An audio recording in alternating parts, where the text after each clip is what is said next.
Hey, good afternoon to you. 3:06 now, News Talk 105.9 WMAL, where we are making sense of the news. Coming up this hour at 3:30, we talk to Chris Bedford from TheBlaze about the man who fell down at lunch yesterday. Mitch McConnell got a cut, sprained a wrist, not doing well. Chris is going to talk about that. Why is he still in that job? Andy Harris, the congressman, joins us at 4 o'clock today from Maryland. And then Congressman Mark Green at 5:30. He's the chairman of the Homeland Security Committee. And boy, do we have questions for him about why drones are hovering over the United States. We'll find out the latest, see what he knows. You'd hope the chairman of the Homeland Security Committee would have some answers. You can join us at 888-630-9625, 888-630-WMAL. I want to start there today on these drones that you and I have been discussing. They've been floating over New Jersey, hovering over the state of New Jersey and some of the neighboring states as well, they say, seen in places of Pennsylvania, seen over the Verrazano Bridge, seen creeping into New York. What are these things?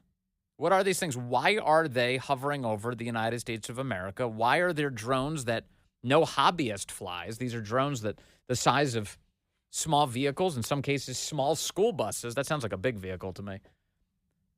Flying over these densely populated towns and communities.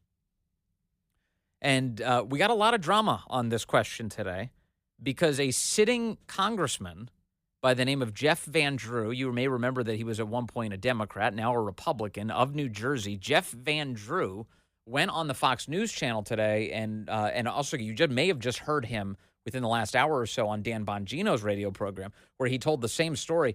And he was explaining that he has sources that told him that the Iranians had deployed a mothership. That's the phrase he used, a mothership. And that his sources are telling him that they believe that these drones are coming from an Iranian mothership off the coast of the United States of America. Now, listen to him in its totality and know that we have some more updates on this story now. Since Jeff Van Drew said this just a few hours ago. Take a listen. From very high sources, very qualified sources, very responsible sources, I'm going to tell you the real deal. Iran launched a mothership probably about a month ago that contains these drones. That mothership is off, I'm going to tell you the deal. It's off the east coast of the United States of America. They've launched drones, is everything that we can see or hear. And again, these are from high sources. I don't say this lightly. Now, we know there was a probability it could have been our own government. We know it's not our own government because they would have let us know. It could have been some really glorified hobbyists that were doing something unbelievable. They don't have the technology. But let's pretend that's possible. The third possibility was somebody, an adversarial country, doing this. Know that Iran made a deal with China to purchase drones, motherships, and technology in order to go forward. The sources I have are good. They can't reveal who they are because they are speaking to me in confidentiality. These drones should be shot down. Whether it was some crazy hobbyist that we can't imagine or whether it is Iran, and I think it very possibly could be, they should be shot down. Listen to the way his language changed towards the end of that statement. I think it's important because he's conveying that he is not speaking with certainty about the source of these drones. At the very end of that, you heard him say that whether it's a hobbyist or whether it's an adversary like Iran, these drones should be shot down, which is a perfectly valid opinion to have. But he started his statement by saying he's got these great sources that are telling him that a mothership from Iran has been launched and that the drones are coming from the Iranians off the coast of the United States of America. Now, one would have to think that if there was an Iranian ship parked off of our coast, that the United States military would be aware of it. You'd think in terms of the competencies you're looking for, that would be right up there near the tippy top, right? Just that you would be aware that an adversary's ship is approaching the mainland United States. And these reports of these drones have been going on for weeks now. It's not just in the last day. It's not just in the last week, although the media attention on this certainly has grown just in the last 48 hours. And part of the reason for that, if you're wondering why is it that the last 48 hours that this has become a big deal, The governor of New Jersey, Phil Murphy, gave bafflingly stupid answers as to why there are drones floating over his state. He did that 2 days ago. And then yesterday, you had members of the FBI testifying before Congress that they have no idea what's going on, but they gave out the tip line, and they're hoping people can tell them. Well, that's not good. That's not good at all. So that's why this story is blowing up like it is at the moment. But today, man, that's a big thing. You have a sitting congressman saying he's got authoritative sources telling him an Iranian mothership is responsible for launching all these drones into the United States of America. Now, my first reaction to that was, well, if that's the case, if we know there's a ship, board it. Arrest everyone on board, seize all of the technology, and let's get things underway. What is going on? How come the Biden administration is just asleep at the switch? And that last question, by the way, continues to remain, regardless of whatever this is. The Biden administration is very much like the guy at the top, just dragging themselves around, not doing anything meaningfully on these big issues. Harris Faulkner asked some follow-ups here. She said, well, how are they fueling them? Why don't we close down the airspace? How are they fueling them? They have to land somewhere. Drones don't fly forever. Exactly. Why don't they close down the airspace? Yes, it's inconvenient. Yes, it's the holidays. Shut it down. But if you start shooting things and you don't know how they're fueled, that's going to be mass explosions. This isn't like one spy balloon. Congressman, this is serious. We've got to bring them down, and we've got to find a way to bring them down. I don't know exactly where they're landing. Obviously, I have some information. And again, this isn't just Jeff Van Drew. Oh, let's get on Harris Faulkner's show and say something outrageous. I'm telling you the straight deal from very high positioned individuals who are telling me this. And the bottom line is they're launching them. They are across the country. We don't even have anything like this. No. Our government and also certainly our hobbyists don't. So think about it. Not only do I have the information, but it's also common sense. We've got to get them down. We've got to determine how they function, what they do, make sure that we can get them, and you're right, in a safe way. When I say shoot them down, get them down any way that you can, but right now they're probably extracting information. This is a clear and present danger to the United States and to our president-elect, and it's a serious business. You know, how much longer will the people of New Jersey endure this before somebody does actually take a shot at one of these things? You know what I mean? It is the United States of America, after all. At some point, someone who is so fed up with the government not providing answers here may very well take it into their own hands. How far are we away from a headline like that? Oh, now there's people shooting at these things. They better produce answers quickly, very quickly, as to what's going on. Jeff Van Drew, again, on our air, just speaking to Dan Bongino in the last hour, had this to say. I believe the military is on alert from what I hear from my sources as well, but has not shared that with Congress and has not shared it with the public.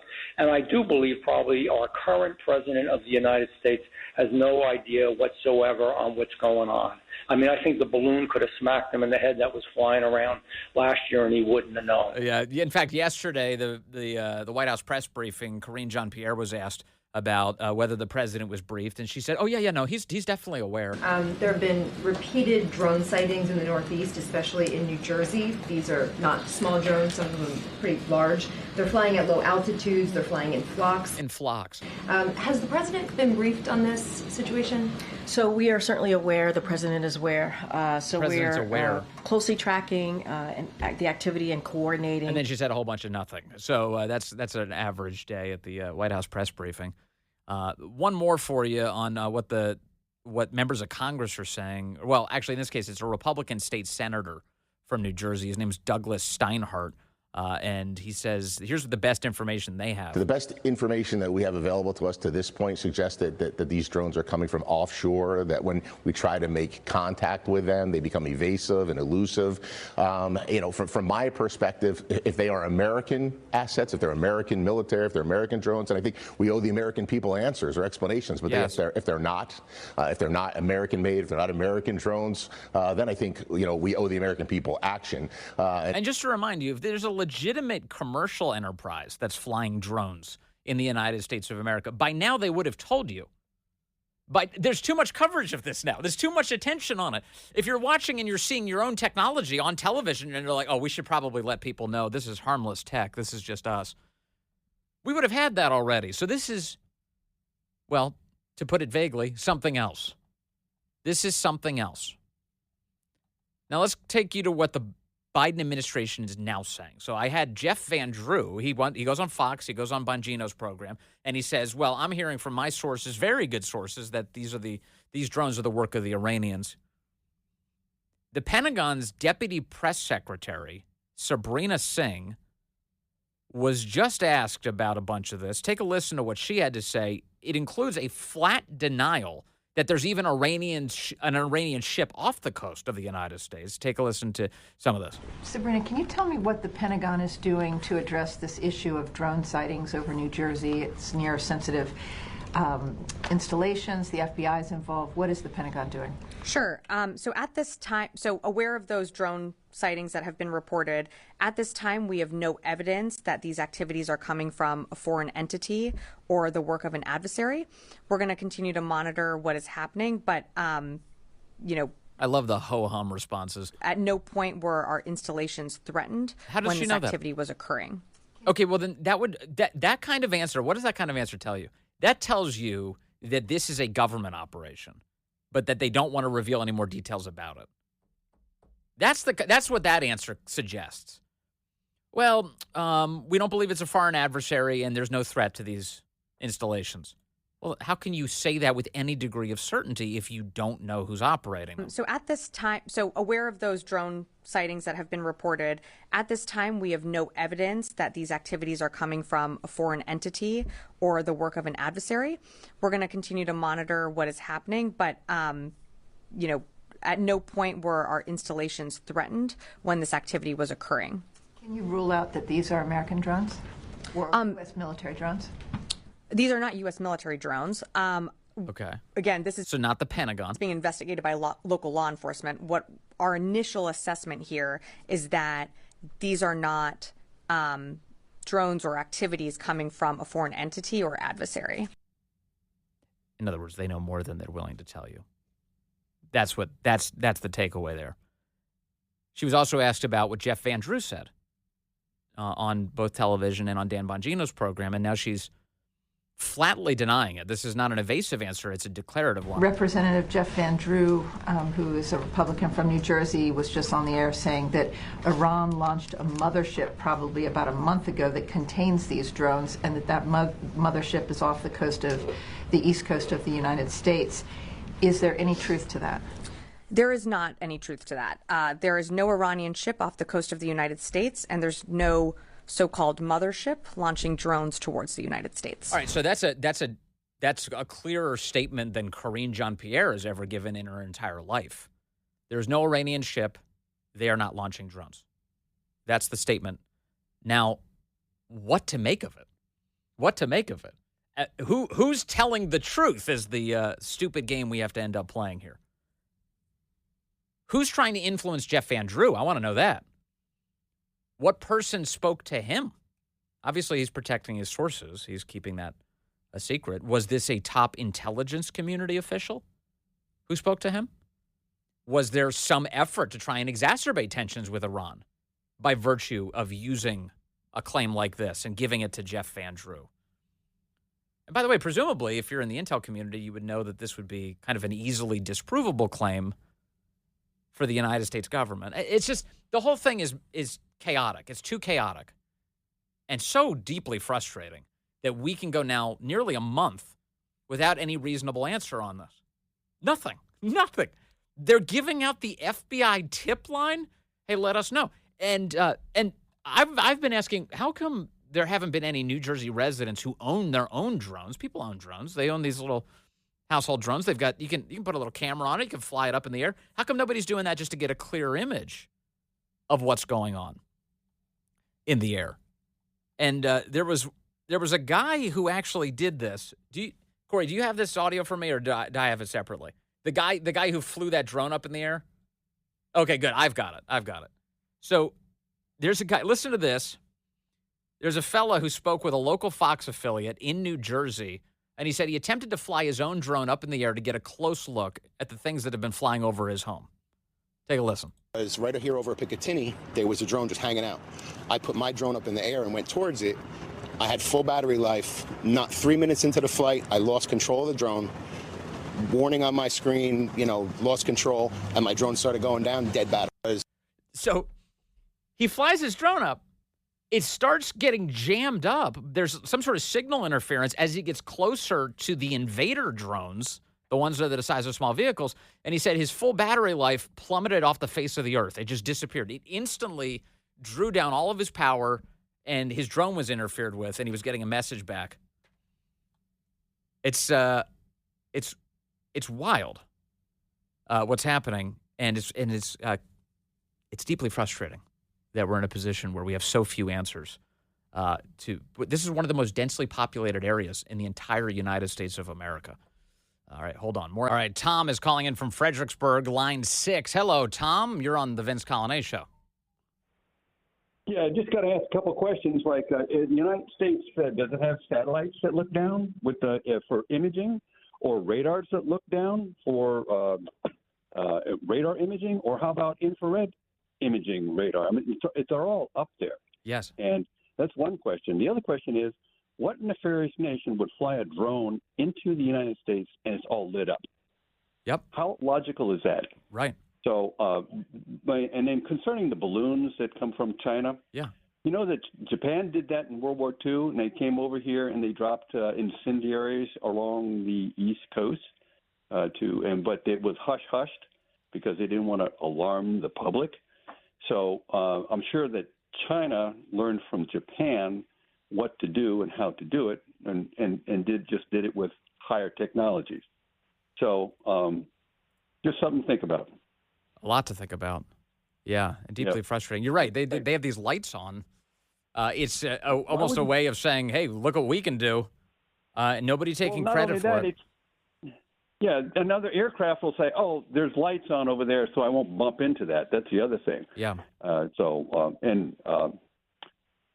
That's just things to think about. Thank you very much for being there, Vince. Thanks, Tom. I appreciate that call. Chris Bedford is going to join us in a moment. We're going to talk about Mitch McConnell. The man can't even walk away from lunch without getting injured. Why is he still in the United States Senate? We'll discuss it with Chris. Hey, good afternoon to you. It's 3:35 here at News Talk 105.9 WMAL, where we are making sense of the news. Coming up, Congressman Andy Harris joins us at 4 o'clock from the state of Maryland. We'll talk about health in the United States, RFK Jr. perhaps becoming the HHS secretary, a lot to discuss with the good doctor, the good congressman. And then Congressman Mark Green is here at 5:30, the chairman of the Homeland Security Committee. We have drones flying over the United States of America. What is Congressman Green hearing about this? You can join us at 888-630-9625, 888-630-WMAL. Senate Minority Leader Mitch McConnell had yet another health scare on the job. He's 82 years old and clearly in poor health. He suffered a fall and a cut to his face as well as a sprained wrist in the wake of a Senate lunch yesterday. We've seen video footage of him today being gingerly led around the Capitol. He's not doing well. It's not the first time we've seen that. He's had all sorts of injuries in recent years, including just medical episodes where he freezes up entirely in the middle of press conferences, and aides need to come in and try and gingerly walk him away from the event that he's supposed to be hosting. For more on what we're witnessing and what should happen, Chris Bedford joins us now. He's senior politics editor and D.C. correspondent for TheBlaze. And he points out that Mitch McConnell, while his health may be failing, he's waging some sort of vigorous war against Donald Trump for some reason. Chris, good to have you back with us, sir. Great to be here, Vince. Okay, so first and foremost, you've brought this point up before, that the United States of America has leaders who are way older than the eldest Soviet leaders ever were during the Cold War, and yet we're told we have to deal with it. We are. They are white-knuckle gripping to power. And, it's caused a lot of problems. You see this on the Democratic side as well, where because of their unwillingness to surrender control to a younger generation, their insistence in leaders of both parties that the next generation just can't take control, can't take power, can't step in. There's been a gap on the bench of rising talent. Democrats are dealing with this issue right now in particular as people try to fight over who's in charge. And you think, there might be some obvious leaders like Hakeem Jeffries, but everyone knows that Nancy Pelosi still kind of runs the House of Representatives. And the same is true often in the Senate. Even though he's a much younger man, John Thune is a very close ally of Mitch McConnell. And that's kind of the style that these things have continued on in. And everyone has elderly relatives or is going through aging themselves. Medical issues become more and more prominent, but usually, especially when you're able to, people retire, and that does not seem to be the case with old Mitch McConnell. Yeah, I mean, lots of people try and retire at the top of the game, like when they realize they're on the downward swing. And yet McConnell's not doing that. What is that? Is there a psychological reason for it? Is he benefiting financially by staying in the job? I mean, what could possibly motivate him to just keep doing this forever? I think it's the same kind of psychological illnesses that you see affecting most politicians. They love power. They love the interest. And, it can be difficult for some politicians, and military generals too have to deal with this when they resign because, well, Mitch McConnell himself is wealthy. A lot of other politicians are not, and their job is to hang out with extremely wealthy and powerful people all day. They're always in the company of multimillionaires, of billionaires, of people who have the independent wealth. And when you leave that power behind, and when you leave a high-ranking post in the military or in the American civilian government, the convoys end, the helicopter trips end, the police details end, the access to anywhere you want starts to end, and you have to actually face a normal kind of human life. I think a lot of people don't want to do that.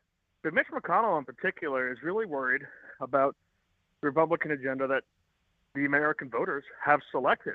He's got a different foreign policy than Donald Trump and a lot of people who work closely with Donald Trump, with the vice president to Donald Trump, J.D. Vance. Yeah. And he wants to make sure that this is not going to change. I mean, he just gave an interview that came out earlier today where he compared the America First MAGA agenda to the isolationists in the 1930s, which is, because they had the same slogan. You'd hear America First. I don't think it should be too controversial to say that your own country should take priority. But the connotation here is that this is the kind of policy that leads to Hitlers. It leads to Holocausts. It leads to World War IIs, World War IIIs. And he's strongly insinuating that. He wants to fight to the bitter end to change Trump's agenda on Ukraine. He wants to make sure that American involvement continues or escalates in the Middle East. And he's willing to stick around to fight for that. Yeah, I mean, that's pretty rich coming from, the people who advanced us into the Iraq War and the people who normalized trade relations with China to the point that it's hurt us dramatically. For Mitch McConnell to say something like that. And I love that it's the same sort of classic moral blackmail that we hear from so many in the Washington establishment. If you're not on their side, then you must be on the side of bigotry. There's a moral failing on your part if you're not on their side in an agenda that has not done much good for the United States. No, the country since the 90s really has been coasting. The economic systems and the trade regimes that have been put in have decimated the American middle class. It's hurt real wages. It's hurt employment. It's hurt the whole country in general. And at the same time, they've just been launching the country into conflict after conflict, never really with any clear off-ramp, never any actually easily attainable or really realistically attainable objectives, the kind of things that you usually want to have when you enter a war. And they're unwilling to recognize the damage that they've caused and that their philosophies have caused. And it's coming to roost. I think that's what world leaders were really recognizing with Donald Trump when we just saw him over at the reopening of Notre Dame, which was kind of a wonderful moment. But in 2016, when he won, he was considered an aberration. He was considered the spray tan kind of American decline. What a strange figure. Well, now it's clear he's back. And he's back with a majority of Americans supporting him, knowing full well who he is. And they're realizing that it's far from an aberration. This is where a lot of people want the country. They think that something's gone wrong. Yes. And they want to change it. And he's the future. Yeah, he reflects the mood of the country really clearly. And Mitch McConnell, I'm looking at his failing health, and I'm listening to what you're describing, which is that he's waging this war on Trump and Trump's agenda, and more importantly, the agenda of Trump's voters. And I'm thinking, how does this guy have any energy for this at all. If you were to ask me today, like, hey, could you mount a war against a politician? It takes a lot of work. There's a lot of effort in putting something like that together. And Mitch McConnell is not a man of abundant energy. I don't know if you've seen the videos of him walking around the Capitol. And yet, whatever little energy he has, he's fully devoting it to taking down Trump's agenda. That's insanity. And he has a lot of power, though. It's not just, he's got the power that comes just as being an institution in the Senate and formerly being a leader, his ability to recommend things to other senators, which you see him do frequently. You don't see him often on the forefront of these battles. When Tommy Tuberville, for example, was holding up promotions at the Pentagon, something we talked a lot about in this show, because of their illegal abortion policies, you didn't see Mitch McConnell mention in all the coverage of the Republicans who turned on him, but he was in the background telling people, hey, you want this to happen? Why don't you step up? Why don't you take the lead? You saw it also with the completely disastrous immigration deal. His name wasn't on it. You heard it in every single Democratic talking point after that, but he pushed Lankford into that position. It was his idea, and of course he disappeared when that started to happen. And now you see Joni Ernst is taking a whole lot of grief. She's a longtime Trump loyalist, McConnell loyalist. She's taking all kinds of grief for pushing back against Pete Hegseth, but that's another McConnell move. That's something he wants. You don't see his name in the press, and you don't see him meeting either with Hegseth. So for now, what are our options, Chris Bedford? Because Mitch McConnell is in a state with a Democrat governor. If he were to resign his seat, which he obviously has shown no appetite for, God forbid, if his health were to fail so much that he was removed by virtue of some sort of health episode, what do we do? I mean, that means Andy Beshear has the power to replace him?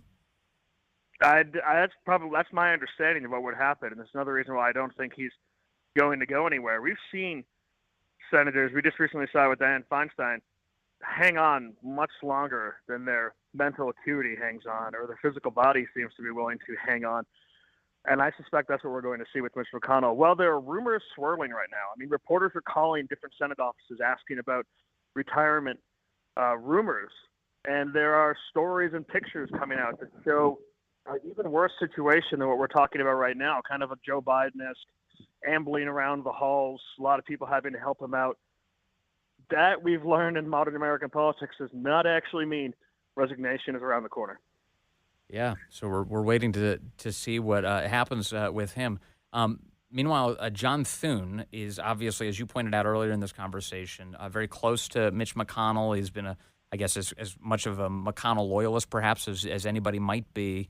What do you make of John Thune right now? President Trump did all of these senators a favor by sitting out the Senate leadership race. He didn't make an endorsement, despite the fact that Rick Scott was in that race and clearly was the best reflection of Trump's voters among the three who were up there. It was Cornyn, Thune, and Scott. Do you think Thune is trying to sort of navigate these two worlds between Mitch McConnell and Donald Trump and keep everybody happy? What does the future look like with John Thune as leader? Yes, I think he's going to try and navigate that. He's not quite as feisty in that way as Mitch McConnell. Mitch McConnell's a man who at this point considers he's got nothing to lose except for his legacy. He's actually, I completely disagree with him on almost everything. These are things that he believes in. These are things he wants to fight for, whereas Thune's going to try and have to navigate a much more political, realistic realm. But he's going to have to prove over the next few months that he is his own man, because previously he has definitely been someone who could loyally be counted on to support whatever McConnell wants. He's going to have to show that he's willing to buck McConnell. And if McConnell continues down the path with the interview he gave today, which is kind of wild, that was published today, if he continues being that aggressive towards President Trump, I suspect that's going to force an actual open break. Because it's one thing to have McConnell in the background tinkering with things, messing with things, trying to reassert his control over D.C. It'll be another if it comes down to a head-to-head confrontation between a former leader and the sitting president. Well, the first big fight is all of these confirmations. That's really the first big Senate fight. And John Thune came out, I think it was last week now, and began to be one of the voices that was trying to basically tell the rest of the establishment, hey, Trump's picks are good. They deserve a hearing. We shouldn't let the media control all of this. So Thune is starting to say the right things. And that's, to me, and maybe perhaps to you, I'll get your answer on this, kind of seems like it's a clear indication that President Trump is at least working behind the scenes to say, hey, look, I didn't get involved in that race, but now that you're the guy, you need to stick with me and my voters. And that's been Trump's style from day one. People think that he just goes out and picks random fights, but he doesn't. He picks fights with people who pick fights with him.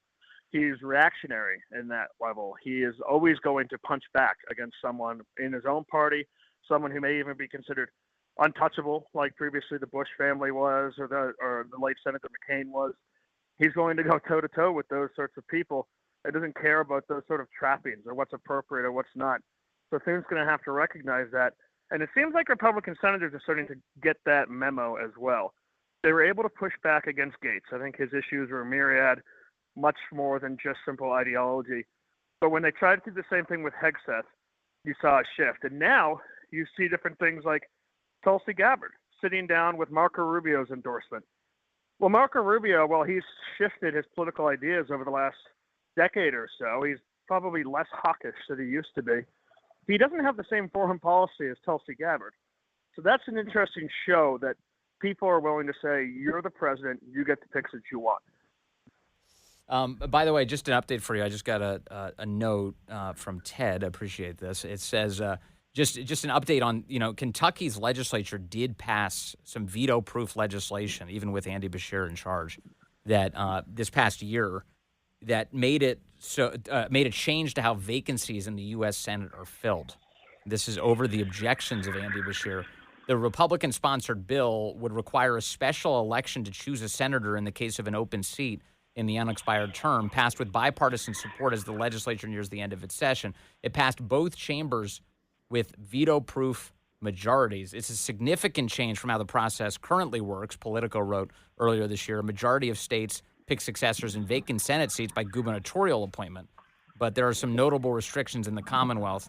The governor must choose a nominee from a list of 3 names that the outgoing senator's party submits. Beshear would have to choose a Republican should either Senate Minority Leader Mitch McConnell or Senator Rand Paul's seats become vacant. So that's how it works in Kentucky. But even that process suggests to me that if McConnell has a say, he may very well be handpicking his own successor on that list. So there's a lot of room for shenanigans.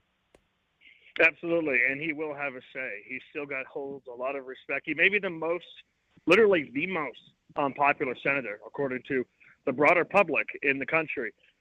But he still holds a lot of sway in his state party. Yeah, that's for sure. All right, Chris Bedford over at TheBlaze, thank you as always for your time and your wisdom. Good to talk to you today. Thank you, Vince. All right, Jason is in Kensington. He's on line 3, and he's calling in now. Hello, Jason. You're on the Vince Coglianese Show. Hey, g'day, Vince. How you going, mate? Hey, I'm doing good. Hey, Jason, I'm not going to let you talk about whatever you wanted to talk about. I want to just thank you because Jason, very kindly, Jason is a really talented artist. You perhaps know this, but if you don't, you should. And Jason made a wood carving of a bald eagle, and it is one of the most beautiful things I've ever seen. And it was sent to the studio today. Jason dropped it off, in fact, as a Christmas gift. Now, by the way, I'm not encouraging others to do this. I'm just thanking Jason. Jason, this is an incredible gift, and he addressed it to me, to Larry, and to Chris. And you gave us the JFK Award, and Corey tells me that's the Jason from Kensington Award for excellence in broadcasting. You are the man, Jason. I'm looking at it right now. It is incredible. You are an artist. Hey, thanks, Vince. No, it was a pleasure. I've been trying to figure out a way to sort of celebrate the election and all the work you guys have done for, just getting the word out. And I thought, American Eagle's the symbol of America, and I make a lot of those. For people in different states from different sizes. That's just kind of a small one. I've worked on eagles that have been, 10 to 15 foot high with chainsaws. I use chainsaws to carve stuff. So, but yeah, it was sort of for me, it was just, I was always going to get it down there. I just kind of surprised you today. I didn't get in, but I'll leave it there for you. Well, I am enjoy. So grateful you did. It's unbelievable. And I love how he says it's a small one. I'm looking at this thing. It's like almost 3 feet tall. It's pretty big. It's amazing. Yeah, it's small for me. Yeah. It's small for me. Well, Jason, please keep up the great work. I'm sure we'll talk again soon, but have a very Merry Christmas at any rate. Hey, you too, mate. Take care. God bless you. There's Jason from Kensington. He had something else he wanted to talk about. That's not what I wanted to talk about. I just wanted to say thank you. What a great guy. All right, stay with us. Ahead on the program, Congressman Andy Harris will join us in just moments.